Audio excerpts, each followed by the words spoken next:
கவளம் யாரு கொடுத்த கவளம்? அம்மா கொடுத்த கவளம். அத சாப்பிடும் யானை அழகம் தீ. யானை கவளம் யாரு கொடுத்த கவளம்? அம்மா கொடுத்த கவளம். அத சாப்பிடும் யானை அழகம் தீ.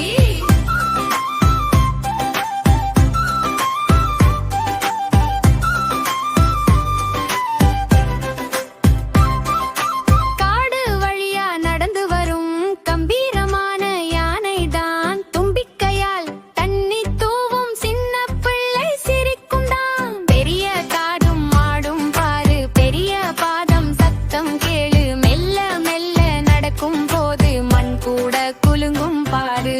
யானை கவளம்